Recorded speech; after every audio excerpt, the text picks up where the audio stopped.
From the creepy thief breaking into the house to a sleeping paralysis nightmare that turns out to be real, just be aware that spirits, both good and malevolent, eerie, unsettling, and frightening, coexist with us in the realm of humans. It's up to you whether or not to trust any of the factual incidents. However, prepare yourself for these terrifying tales, which can be traumatic experiences and may require therapy to help you get back on track. So, stick around as we move through the disturbing, true Home Alone stories. Story 1. The creepy thief in the neighborhood.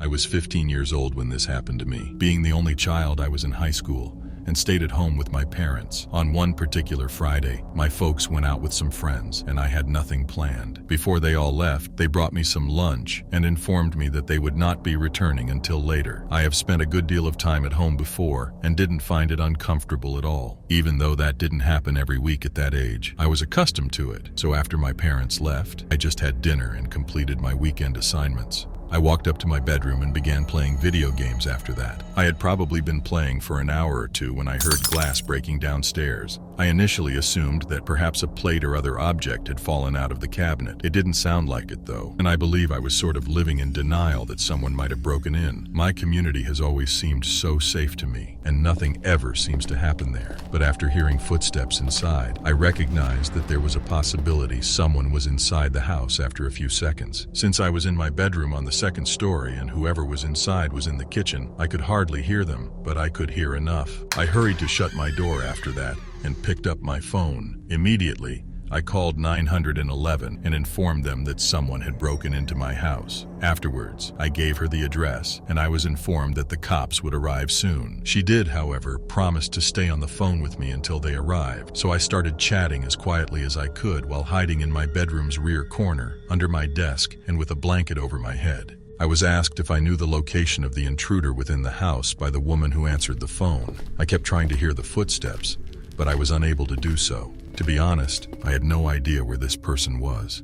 When I was informed that the police were nearby, I felt better for a few minutes. Suddenly, I heard sounds coming from the upstairs hallway, and then the footsteps halted just outside my door, making it sound as though whoever was residing in the house had just ascended the stairs. My heart was pounding, and I was literally shivering out of fear, as if they knew I was in there. Afterwards, there was an attempt to open my door, but happily it was locked, and the woman informed me that the police were at my place. I heard the noises of cars pulling into the driveway very faintly. The footsteps upstairs swiftly left at that time, and down the stairs once again, but I stayed put. When the man attempted to flee through the back door, the police had already broken into the residence and apprehended him. My parents were summoned right away, since there was quite a scene, and numerous police cars were at my place. However, as soon as my parents learned about the situation, they returned home. The man who had broken in was someone I had never seen before. He was tall, skinny, had dark brown hair, and had a rather youthful appearance. I'm not sure why he picked our house or what his intentions were. Sometimes I still find it difficult to believe that the police arrived just in time. The fact that it went as well as it did will always make me feel lucky. But however, the memory lasted me a lifetime, and I chose not to be left alone at home again for fear of being harassed again. Do you know what luck is? It's when you subscribe to this channel. Please subscribe to our channel, where we tell scary, creepy, and horror stories.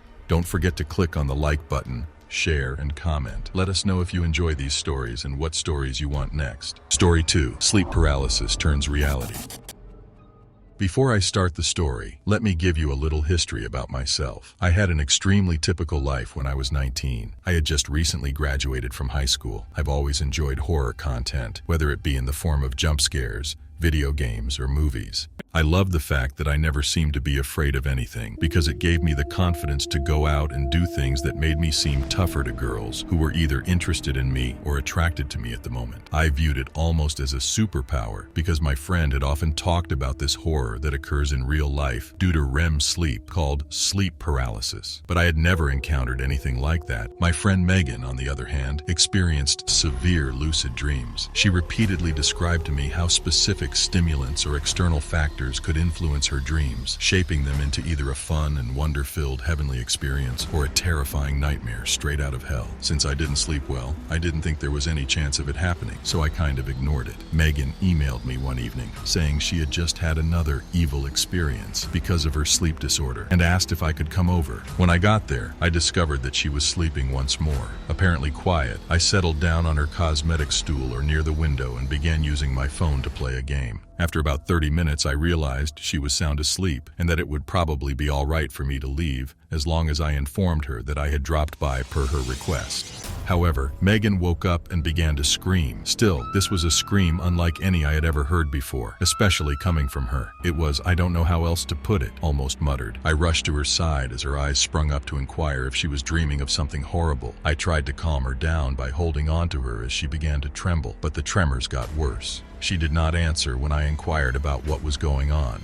I assumed that this was just another instance of her purported sleep paralysis. I tried my best to console her, and after a few seconds, she was able to regain complete control of her body. After ensuring her well-being, I left her house. As I was returning home at about 1 in the morning, I received a terrified text stating that the hallucinations would not end. She did not answer when I asked her to elaborate on what she meant. Approximately half an hour had passed when I decided to return to her home. As I got there, I saw that her front porch and the nearby road signs were lit up in red and blue. In a desperate attempt to learn what had transpired, I hurried up to her house. I saw Megan talking to one of the responding officers as I got closer to the house. Megan and the officer led me to a more private spot when I went up to speak with her. Even now, what I discovered still gives me shivers. It seems that Megan was only acting like she was asleep when I went over to her place that evening. It seemed that a tall, thin, homeless man was lurking in her wardrobe directly behind me. Along with that, the cops discovered a huge kitchen knife on him. Even now, the notion holds that Megan believed she was having an episode when, in fact, this very real man was stealthily approaching her in her bedroom. It's said that the man was startled into hiding when I entered her home and that my presence kept him hidden. Because of the extra time Megan had to report the situation, she called 911 and the cops showed up nearly shortly after I departed. Thank goodness the man was apprehended rather quickly. I still don't know what to think about that night, other than the fact that I could have easily saved her life by being by her side during what I perceived to be a very stressful situation. If I had been there any later, though, I could have witnessed some incredibly horrific and horrifying acts. That would be the final straw for me in terms of terror, so I hope I never encountered such a thing. What is your scariest Home Alone story? Let us know in the comment section below. But do you know what else is scarier? Check out our previous video, Scary Stories for a Bitter and Insomnia-Driven Night. Watch it